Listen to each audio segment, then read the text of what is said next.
பசுமைக்கு மத்தியில் அமைந்திருக்கும் ஒரு அழகிய கிராமத்தில் கிராமவாசிகள் புன்னகையுடனும் சமூக உணர்வுடனும் தங்கள் அன்றாட வேலையை செய்து கொண்டிருந்தனர். இந்த கிராமத்தில் அன்பு ஒரு உணர்ச்சி மட்டுமல்ல, அது ஒரு வாழ்க்கை முறையாகும். கிராமவாசிகள் தங்கள் ஆத்மாக்கள் தங்கள் உடலுடன் அன்பின் இழையின் மூலம் பின்னி பிணைந்ததாக நம்பினர்.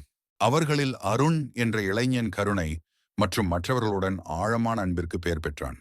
அருண் ஒரு வயதான பெண்மணிக்கு கிணற்றில் இருந்து தண்ணீர் எடுத்துச் செல்ல உதவி புரிந்தான். அவருடைய மென்மையான நடத்தை மற்றும் மற்றவர்களுக்கு உதவ விருப்பம் ஆகியவை அவரை கிராமத்தில் ஒரு அன்பான நபராக மாற்றியுள்ளன. நன்றி அருண், உங்கள் கருணை இந்த கிராமத்தில் நாம் அனைவரும் பகிர்ந்து கொள்ளும் பந்தத்தை எனக்கு நினைவூட்டுகிறது என்றார் அந்த முதியவர்.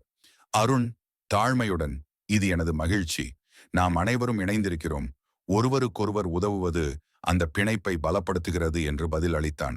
அருணின் செயல்கள் அன்பும் நல்லொழுக்கமும் ஆன்மாவிற்கும் உடலுக்கும் இடையே உள்ள இணைப்பின் பலன்கள் என்ற கிராம மக்களின் நம்பிக்கையை எடுத்துக்காட்டியது. ஒற்றுமையின் வருடாந்திர திருவிழாவிற்கு கிராமம் கூடியது. அவர்களை பிணைக்கும் நல்லிணக்கத்தையும் அன்பையும் கொண்டாடினார்கள். நமது ஒற்றுமையே நமது பலம் என்பதை நினைவில் கொள்வோம். நாம் பகிர்ந்து கொள்ளும் அன்பே நமது சமூகத்தின் அடித்தளம் என்றார் கிராம தலைவர். இந்த திருவிழா கிராம மக்கள் தங்கள் ஆன்மாவிற்கும் உடலுக்கும் இடையிலான தொடர்பை கௌரவித்து அன்பான வாழ்க்கை வாழ அர்ப்பணிப்புடன் இருந்தது.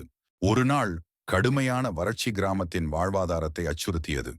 கிராம மக்கள் ஒன்று கூடி ஒருவருக்கு ஒருவர் பிரார்த்தனை மற்றும் ஆதரவை வழங்கினார்கள். அருண் ஊக்கமளிக்கும் வகையில், இந்த சவாலான நேரத்தில் நாம் ஒற்றுமையாக இருக்க வேண்டும் மற்றும் ஒருவருக்கொருவர் உதவ வேண்டும். எந்த ஒரு துன்பத்தையும் விட நமது பிணைப்பு வலுவானது என்றார்.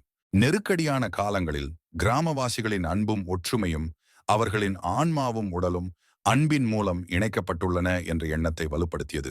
இறுதியில் மீண்டும் மழை பெய்து கிராமம் மீண்டும் ஒரு முறை செழித்தது. நமது அன்பும் ஒற்றுமையும் மிகவும் கடினமான காலங்களில் நம்மை மீண்டும் ஒரு முறை ஒன்றாக்கியது. உண்மையாகவே நம் ஆன்மாக்கள் நம் அன்பின் வலிமையால் நம் உடலுடன் பிணைக்கப்பட்டுள்ளன என்றார் முதியவர். ஆகவே கிராமம் தொடர்ந்து செழித்து வளர்ந்தது. அன்போ டியைந்த வழக்கென்ப ஆறு இருக்கு, என்போ டியைந்த தொடர்பு. ஆன்மாவும் உடலும் அன்பின் மூலம் ஒன்றிணைவது நிறைவான வாழ்க்கைக்கு திறவுகோலாகும்.